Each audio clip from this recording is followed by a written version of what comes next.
मुझे पता चला कि मेरे मुल्क के हालात खराब कर दिए इस खबर ने। और ये रही न्यूज कि पाकिस्तान के अंदर जो न्यूक्लियर फैसिलिटी है उसके ऊपर हमने हिट किया है। अब रिपोर्ट्स बता रही हैं कि शायद हमने उस स्ट्राइक में पाकिस्तान के न्यूक्लियर सेंटर्स को भी यहाँ पे डिस्ट्रॉय कर दिया है। उन्होंने कहा था कि हमको घुस के मारेंगे।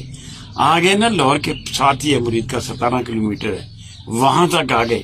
सो गई थी हमारी एजेंसियां, सो गई थी हमारी हुकूमत, सो गई थी। न्यूक्लियर एसेट्स की लोकेशंस तमाम चीज़ें फुल्ली टारगेट पे थी और कोई रोक टोक वाला सिस्टम जितना था सारा न्यूट्रलाइज कर दिया होता। ये मामला बहुत बड़ा है, ये इतनी गंभीर खबर है कि वहां पर हमने बॉम्ब किया और वहां पर रेडिएशन लीक्स हुए और रेडिएशन लीक होने के बाद एक प्लेन आता है जो इजिप्शियन एयरवेज का है और वहां से बोरॉन बुलाया जाता है, मंगवाया जाता है। बोरॉन वो चीज है जो रेडिएशंस को थमा देता है। और अभी जस्ट यूनाइटेड स्टेट्स की प्लेन भी लैंड हुई है इस्लामाबाद में, जो माना जाता है उसमें यूएस के डिपार्टमेंट ऑफ एनर्जी जो न्यूक्लियर सेफ्टी मॉनिटर करते हैं उनके लोग आए हुए हैं पाकिस्तान के अंदर। ये जो जंग हुई है ये कोई छोटा मोटा वाकया नहीं है, ये बहुत बड़ी डेवलपमेंट है, बहुत बड़ी एस्केलेशन है और उस पे अभी देखिए कि अभी आगे और क्या क्या आपके सामने आता है। नमस्कार, जय हिंद, वंदे मातरम। दोस्तों, राज हिंदुस्तान में आपका स्वागत है। दोस्तों, अभी पाकिस्तान ने नूर खान एयरबेस पर भारत द्वारा दागी गई मिसाइल से मचे कोहराम को लेकर बहुत बड़ी खबर सामने आई है। जी हां दोस्तों, 10 मई को पाकिस्तान की नूर खान एयरबेस पर भारत ने सटीक मिसाइल हमला किया था, जिसने न केवल पाकिस्तान की सैन्य ताकत को झकझोर कर रख दिया था बल्कि परमाणु हथियारों की सुरक्षा पर भी सवाल खड़े कर दिए हैं। इस हमले के बाद ही 10 मई की शाम को अमेरिकी राष्ट्रपति डोनाल्ड ट्रंप की मध्यस्थता से दोनों देशों ने सीज फायर की घोषणा की थी, लेकिन भारत के हमले से नूर खान एयरबेस पर मची तबाही ने सबको हिलाकर रख दिया है। जी हां दोस्तों, खबर निकलकर सामने आ रही है कि नूर खान एयरबेस पर रखे पाकिस्तान के परमाणु जखीरे से रेडिएशन लीक हो रहा है, जिसको देखते हुए नूर खान एयरबेस पर एक अमेरिकी जहाज और एक इजिप्ट के जहाज की उतरने की खबर सामने आई है। बताया जा रहा है कि इजिप्ट के जहाज से बोरान मंगाया गया है, जो एक ऐसी चीज है जिससे रेडिएशन को कम किया जाता है। हालांकि इस खबर की पुष्टि कुछ ही मीडिया के द्वारा की जा रही है, लेकिन इसको लेकर पाकिस्तान में खलबली जरूर मची हुई है। भारत ने पाकिस्तान के न्यूक्लियर फैसिलिटीज पे अटैक किया और डैमेज भी किया। ये तो सिर्फ आवाम को ही मार सकते हैं। भावलपुर में आके अंदर घुस के मार गए और 2 लड़कियां कमान कर रही थी। वाह जी वाह, इंडिया में उन लड़कियों की बले बले हो रही है और पाकिस्तान के कह रहे हैं जी, मीडिया, झूठा मीडिया पाकिस्तान का कह रहे थे हमने 5 जहाज मार गिराए। अरे मारा था ना, इमरान खान ने जहाज पायलट को भी गिरफ्तार किया था। मारे हैं जहाज तो दिखाओ उनके पायलट कहाँ हैं। नूर खान बेस की जो कहानी है लोगों को समझ ही नहीं आ रही है, मीडिया बता नहीं पा रही है, लोग और पल्ले पड़ नहीं रहा है, सारी सीक्रेसी मेंटेन की हुई है, पर धमाका इतना बड़ा करके आए कि पुश्ते याद रखिए। हमारे जो स्पोक्स पर्सन हैं उन्होंने ये प्रूफ दिए हैं, उन्होंने बताया हमने कहाँ कहाँ पे अटैक किया और ये वो सारे बेसिस है जिसको हमने डिस्ट्रॉय किया है। पक्की खबर दे सकता हूँ कि मोदी जी अब तांडव डांस करेंगे पाकिस्तान में, तांडव होगा वहाँ पर हर रोज़। अब बात करते हैं उस तांडव की जो हमने किया। तांडव ये किया था कि पाकिस्तान के अंदर, ये रियल स्टोरी, अब तो न्यूज़ चैनल्स ने इसको कवर करना शुरू कर दिया है। जो मंजरी जी ने हमने कल आपको डिक्लेयर किया था कि डोनाल्ड ट्रंप ने इंटरवीन क्यों किया, क्योंकि कॉन्फ्लिक्ट जो था वो न्यूक्लियर चला गया था। हमने पाकिस्तान की जो न्यूक्लियर फैसिलिटी जहाँ पर ये न्यूक्लियर बॉम्ब्स रखते हैं उसको हमने गिरा दिया, मतलब कि वहाँ पर हमने बॉम्ब किया और वहाँ पर रेडिएशन लीक्स हुए और रेडिएशन लीक होने के बाद एक प्लेन आता है जो इजिप्शियन एयरवेज का है और वहाँ से बोरॉन बुलाया जाता है, मंगवाया जाता है। बोरॉन वो चीज़ है जो रेडिएशंस को थमा देता है। आपको याद होगा जब पोखरण हुआ था तब हमने वहाँ पर प्याज हमने पूरे एरिया में बिछा दिए थे। क्यों? क्योंकि प्याज जो है वो रेडिएशंस को खींच लेता है, वैसे ही बोरॉन भी ये काम करता है। अब एक और मैसेज आया इसके बाद, ये देखिए कि Pakistan was pleading with USA for cease fire. जब हमने उनको अच्छी तरह से अटैक करना शुरू किया उसके बाद ये बुखरा कर इन्होंने पहले चाइना को फ़ोन किया, फिर इन्होंने फ़ोन किया अमेरिकन प्रेसिडेंट को। शहबाज शरीफ ने कॉल किया था, हमने नहीं किया था। According to US White House source, ये देखिए आप, अब उनका ऑफिशियल डॉक्यूमेंट्स आने शुरू हो गए हैं।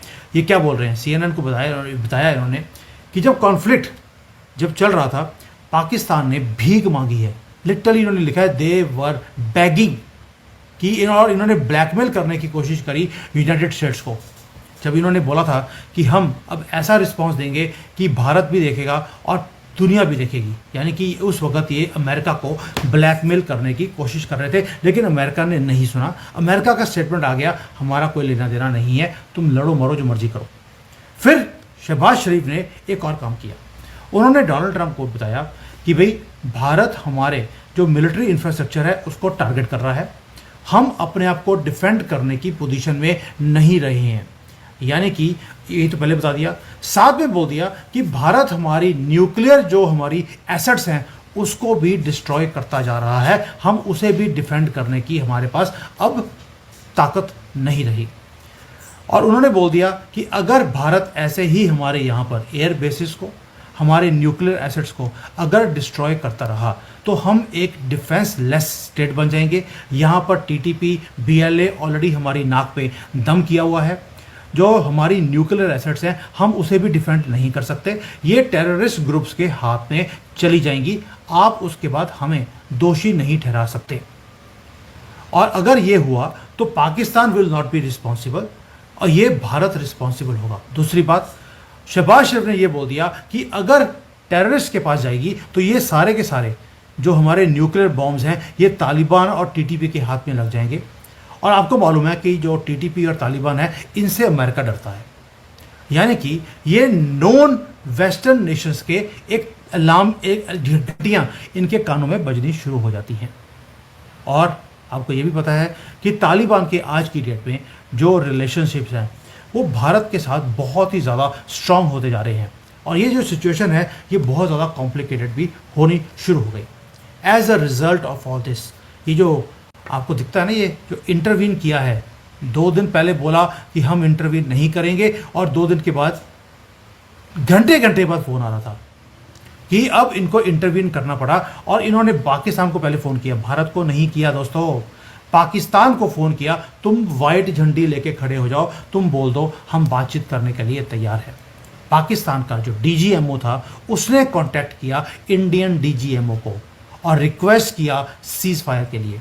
अमेरिका और प्रेसिडेंट ट्रंप की टीम बीच में आई इंडिया और पाकिस्तान के बीच सीज फायर करवाने के लिए। उसकी एक बड़ी वजह थी, और उसकी बड़ी वजह जो सबसे बड़ी रीजन थी वो ये कि पाकिस्तान और इंडिया न्यूक्लियर पावर्स हैं और पाकिस्तान के एक ऐसी जगह को हिट किया गया था कि ये डर पैदा हो गया था कि कहीं पाकिस्तान के जो न्यूक्लियर एसेट्स हैं, एक तो ये कि उनको इस्तेमाल ना कर लिया जाए, और दूसरा ये कि वो कहीं उनके ऊपर हमला ना हो जाए। यानी ये दोनों चीजें चल रही हैं कि वो जो न्यूक्लियर एसेट्स हैं कहीं वो चल ना जाएं। वो कैसे? वो ऐसे कि इसके अंदर जो इसको लिखने वाले रिपोर्टर्स हैं, जो कि 3 रिपोर्टर्स की आई थिंक ये है रिपोर्ट, उसमें बताया गया है कि पहले तो अमेरिका की तरफ से ये स्टैंड था कि वो इसके अंदर नहीं आएंगे, जैसे कि वाइस प्रेसिडेंट जेडी वेंस ने कहा था कि this is none of our business, क्योंकि दोनों जो ताकतें हैं वो अब जंग में दाखिल हो चुकी हैं और हम किसी के इसमें बीच बचाओ जो इस तरह नहीं करा सकते। हम किसी को नहीं कह सकते कि वो अपने आर्म्स रख दें, इंडिया को हम ये नहीं कहेंगे। लेकिन फिर उसके बाद कुछ ही घंटों के बाद अमेरिका दरमियान में आया और सेक्रेटरी स्टेट मार्को रूबियो ने कॉल किया। फिर उसके बाद प्रेसिडेंट ट्रंप ने अनाउंस किया सीज फायर का। तो दोनों कंट्रीज तक पहुंचने की क्या वजह थी, जबकि कुछ घंटे पहले कह दिया गया था कि हम ऐसा नहीं करेंगे?